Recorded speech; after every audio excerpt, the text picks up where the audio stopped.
आज का टॉपिक है सर्वनाम और इसके भेद। इस वीडियो में हम सर्वनाम के बारे में डिटेल में पढ़ेंगे। तो आइए शुरू करते हैं।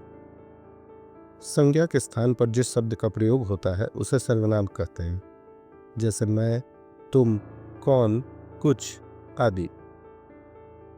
यह समझने वाली बात यह है कि यदि संज्ञा का प्रयोग वाक्यों में बार बार किया जाता है तो उससे वाक्य बोझिल होने लगते हैं।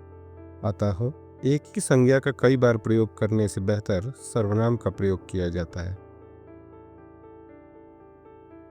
सर्वनाम के 6 भेद होते हैं: पुरुषवाचक सर्वनाम, निश्चयवाचक सर्वनाम, अनिश्चयवाचक सर्वनाम, निजवाचक सर्वनाम, संबंधवाचक सर्वनाम और प्रश्नवाचक सर्वनाम। सबसे पहले बात करते हैं पुरुषवाचक सर्वनाम की। जिस सर्वनाम शब्द का प्रयोग वक्ता, श्रोता या किसी अन्य के लिए किया जाता है उसे पुरुषवाचक सर्वनाम कहते हैं, जैसे मैं, तुम, वह, वे इत्यादि। यदि हम निश्चयवाचक सर्वनाम की बात करें तो जिस सर्वनाम शब्द का प्रयोग किसी निश्चित व्यक्ति या वस्तु की ओर संकेत करने के लिए किया जाता है उसे निश्चयवाचक सर्वनाम कहते हैं, जैसे यह, ये, वह, वे इत्यादि। अनिश्चयवाचक सर्वनाम: जिस सर्वनाम शब्द का प्रयोग किसी अनिश्चित व्यक्ति, वस्तु या स्थान के लिए किया जाता है उसे अनिश्चयवाचक सर्वनाम कहते हैं। इसके कुछ उदाहरण हैं: कुछ, कहीं, कोई, किसी इत्यादि।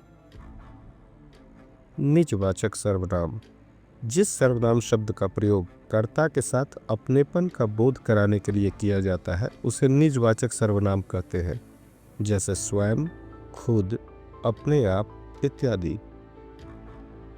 संबंधवाचक सर्वनाम: जिन सर्वनाम शब्दों द्वारा वाक्य में प्रयुक्त दूसरे सर्वनाम शब्दों से संबंध दर्शाया जाता है उन्हें संबंधवाचक सर्वनाम कहते हैं, जैसे जैसा, वैसा, जो, सो इत्यादि।